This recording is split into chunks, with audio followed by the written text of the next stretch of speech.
Mına үйde oturamбы? Жөн отырсам аялым келет да мынтет.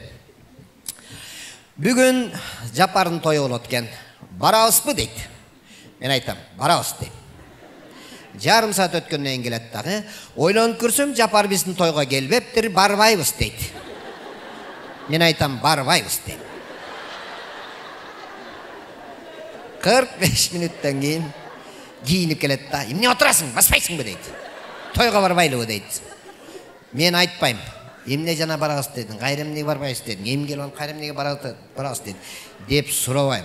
Мага не надо. Мен даже керек болсо кайсы тойго, кайсы кафеге барабыз деп да сурабайм. Мен просто аялым аркасынан түшөм да кете берем. Болду, ошо таап берет. Той бүткөндөн кийин кайра аялымды таап алсам болду, аркасынан түшүп келе берем. Зато тыныч жашайм. Кыргызда сөз бар го, бир иш кыла турган болсоң, 7 өлчө бир кес дейт, туурабы? Мен дайыма иш кыларда 7 өлчөйм, бирок аялым айткан жерден кесем.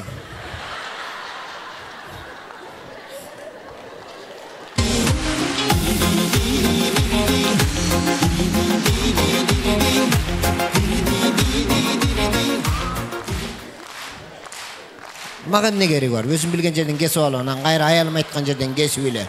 Ушундай эле кескилеп эле жүрө берем. Мен кээ бир досторум бар, өзү билген болуп кесе калат анан, баары аял айткан жерден кесет. Мен просто бычагымды даярдап эле туруп турам. Аялым мына жерде десе, ошол жерде кесем. Өзү адашып кетип, жок, моер окшойт десе, ошол жерде да кесем. Тер окшойсо, терде кесем. Зато өзү адашты. Мен ни при чем дейт.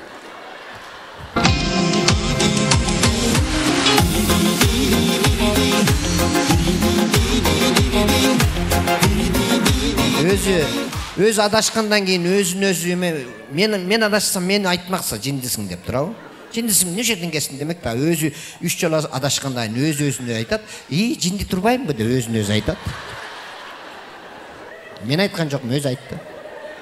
Өзүнүн ким экенин өзү айтат. Мен аны мурда эле билчимин деп койсун.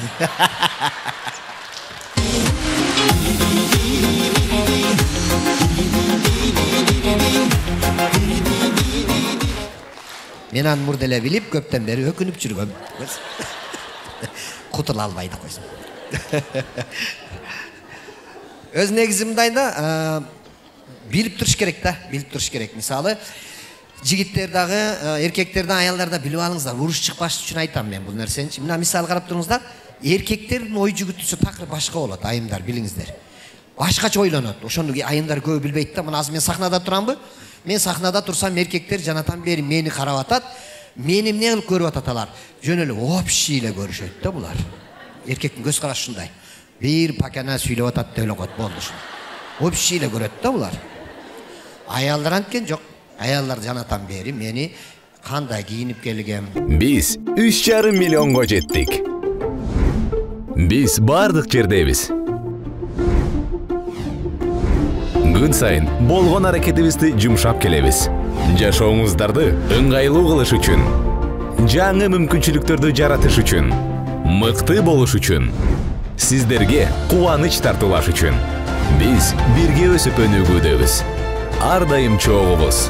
Сиздердин О.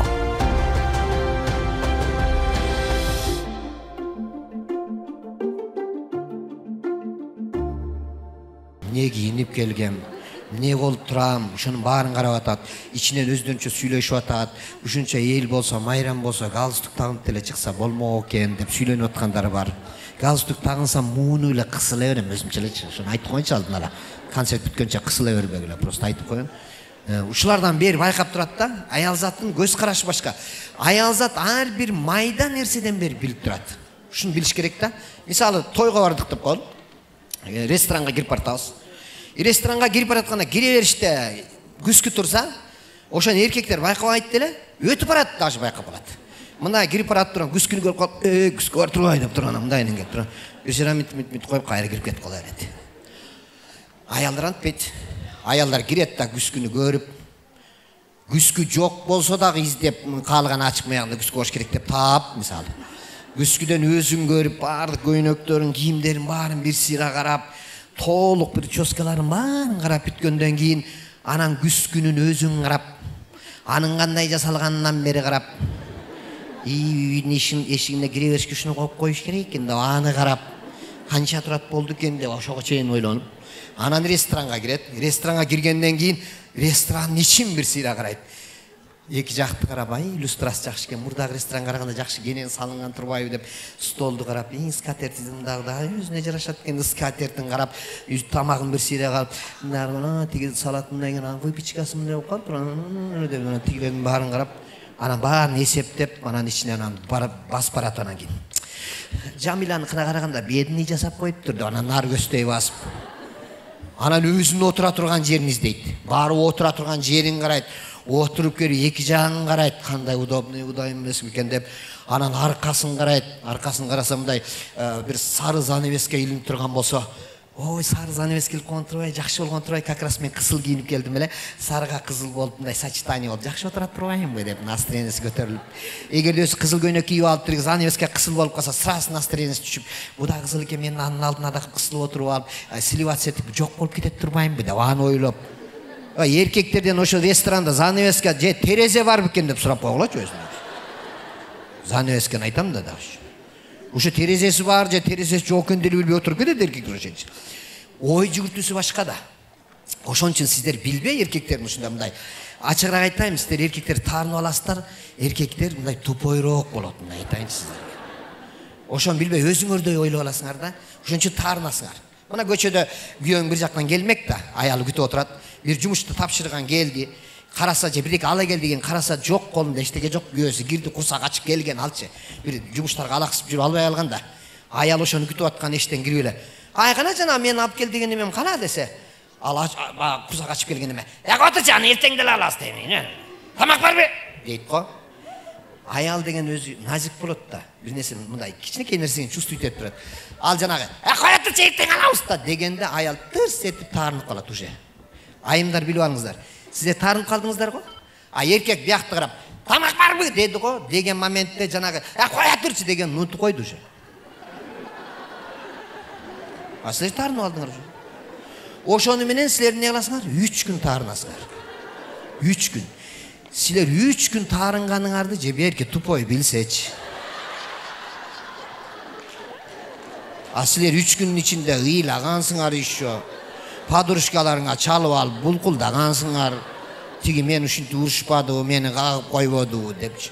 Берки вообще билбейт таарынганыңарды. Силер ыйлап подружкаларың менен сүйлөшүп атканда ал карта ойноп отурган достору менен. Ой, билбейт дейм ал. 3-чү күнү качан тултуңдап атканыңарды ошондо билип калып митет. Эмне эле оратасың дейт го. Ошондо билип атпай, силердин 2 күнүңөр күйүп кетпеди. Таарынганыңар, ыйлаганыңар. Кереги деле жок аны эркекке. Билген деле жок. Ошон үчүн эркектерге өзүнө жараша мамиле кылгыла. Өзүңөр бизде ойлонбойт экен, бизде мынтет экен, таарына бербегиле. Эркекке түз эле айткыла, мисалы. Открытым, ачык болот да. 3 күндөн кийин Сатардын тоюна барабызбы? Барабыз. Мен 3 көйнөгүм бар. 3-өөнүн тең подружкаларым көрүп бүттү айтып коеюн. Мен азыр Сатардын тоюна жан көйнөк кийип барышым керек. Эгерде алып бербесең, скандал будет деп эле койгула, всё. Эркек биз скандал жаман көрөбүз. Биз андан көрө бирөөнүн карыз колсо алып берип коюп, тынч жашаганыбыз жакшы да, туурабы? Силерге, зато силерге да жакшы, бизге да жакшы. Кыялданып, силер коюп тойго барасыңар, биз болсо ошо тойдо спокойно келебиз. Көрдүңүздөр, ошон үчүн эркектерге тирешип, атып же аял эркекке же эркек аялга тирешип ошонтпейт. Мына ошол жанагы 40 жыл чок жашап калган акелер, мисалы 60тан өтүп калган акелерди деле байкасаңар, үйдө жым-жырт болуп калат го. Бар экен, жок экени билинбей эле. Көрсө алар ошондо акылы жетет экен, аялга теңелбеш керек экенчи. 60ка чыккандан кийин мээси ошондо жетет экен да анча. Эмне кыласың, тирешип, чурулдап антып. Жаратылыштын өзүн Кудай Таала пендени кандай жаратканын эле билип алыш керек экен. Мына мисалы керек аял затында ой жүгүртүүсү да башка да, эркектики да башка. Анткени ар башкача жалган эме топпойм. Мына мисалы мээ эркектики деле аялдыкы деле бирдей болгону менен, мындай общий тоголок болгону менен башкача иштейт. Мээ билесиздер да, тоголок бирок 2 бөлүк. Анатомияны окуганбыз мектепте. Аял затының жана майда нерселерге маани бергенин себеби, аял затының мына 2 бөлүк мээси өкө чогуу бирдей иштейт, параллельно иштейт да. Ошон үчүн аял зат эмне кылат? Бир эле учурда тамак жасай берет, ошо тамакты баласына бере берет, телефон менен сүйлөшө берет, сериалды көрүп алып ыйлай берет, күйөөсүн 2 жолу урушканга успейт этет. Карачы мына. Бир эле моментте 2 мээси толук бирдей параллельно иштеп атат да. Эркек андай эмес. Эркек жана кополураак болуп көп нерсеге даң-дуң байкабай аткан себеби, эркектин 2 бөлүк мээсинин бирөөсү бир жумуш кылып атканда бирөөсү иштейт дагы, бирөөсү иштебей туруп турат. Шуну билип алыңыздар айымдар. Бул аябай керек. А эгерде силер ошол бир жак мээси менен иштеп атканда үстүнө дагы тапшырма бересиңер го. Ушуну да кылып койчу деген тапшырма бияк бүтөлекте, бияктан сырттан тапшырма келгенде, баягы эркектин жарым мээси көтөрө албай кетип нагрузка болот дагы. Бияк мээси экөөнүн ортосунда короткий замкание кетет. Анан чатыр-чутур болуп кетет. Тог ургандай болуп кетет да. Себеби бияк көтөрө албай түтөп кетти да баягы нагрузка болуп. Ушуну кайдан билсеңер болот? Билбейм, байкасаңар үйүңүздөрдө эле жеп алган барганда деле мындай эксперимент кылып көрсөңөр, күйөөң бирдеке жасап атат го, бирдеке жасап атканда барып, "Ай, муну да жасап койчу" десең, тиги жарым мээси менен иштеп аткан эме нагрузка келип кетти. Кое турчу, мону бүткөндөн кийин бербейсиң мен. Кайын дейт го. Ошол жанагы короткий замкание. Мен үй бүлөдөн унутмак болсун деп атам. Мына кылыңыздар. Күйөө бирдеке жасап атабы, унчукпагыла. Жасап бүтсүн. Жасап бүтсүн. Анан кийин акырын басып барасыңар дагы. Унчукпай эле бирдекени мына жасап бүтүп, балтасын бияка коюп, чотун бияка коюп, анан колун ачып ошентип атат го. Ошо моментте барып туруп анан минтип эле койгула. Унчукпай эле. Ошондо эркек минтип карайт. Дейт го. Ошондо биягы иштеп бүтүп, биягын включать этип аткан болот. Очерет менен да эркектиги. Анан бияк мээси менен эмне жасаш керек экенин ойлонот дагы. Анан сени карап, дейт. Көрдүң? Болду, уруш дагы болбойт. Жанагы силер жумушка көчөгө эркектер кетип атканда ушул жарым мээси иштеткен билбей эле нагрузка кылып минте бересиңер го. Ай, муну жасап кел, анан тигинден анан дей бересиңер го. Жасабайт ал. Биринчи укканын же акыркы укканын жасап келет ал. Болбой эле болот. Базарга жөнөткөндө деле билесиңер го, эркекке список түзүп бересиңер, 10 чакты, болгарский перец, анан кийин баланча түгүнчө картошка, савис деп бересиңер го. Ошону жазып берсеңер да жарымын алып келет го. Туурабы? А силер андай эмессиңер да.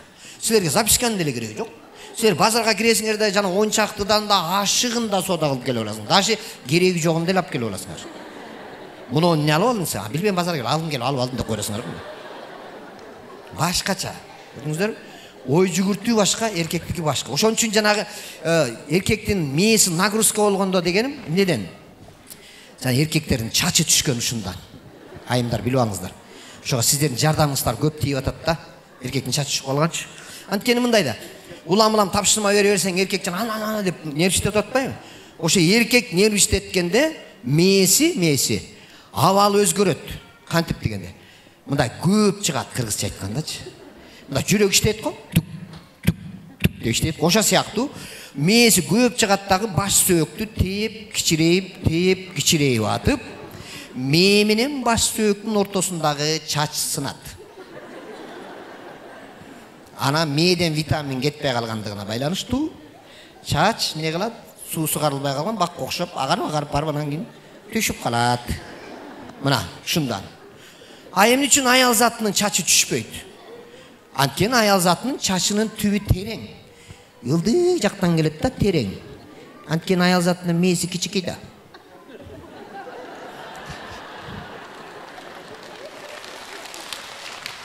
Бидимеле дейт, акчасы болсо да.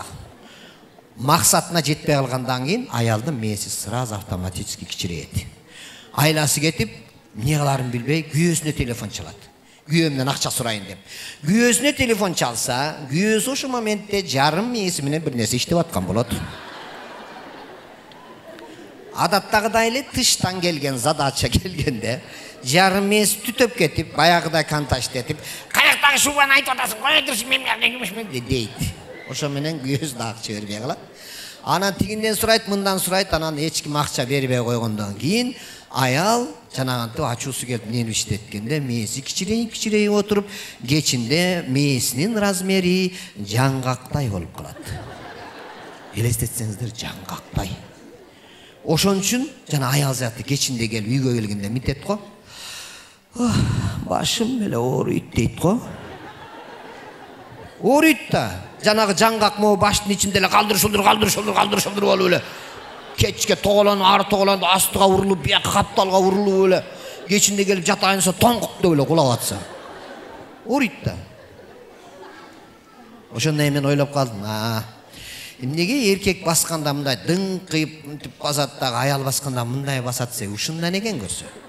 Анткени эркектин жана мээси дыңкыйып, баш сөөгүн тээп турган үчүн мындай жүрөт экен да. Сатардысы, эмне деп общий кайрылат го мындай. Аял басканда мындай болуп басат да, мындай. Көрсө жанагы жаңгак. Баштын ичинде ар тоголон, бир тоголон оорто бергендиктен бечара аял башын оортпайын деп, жаңгакты ортодо кармап туруш үчүн равновесияны жоготпой, жаңгак бияка тоголонсо бияктан тосуп, тияка тоголонсо тияктан тосуп атып.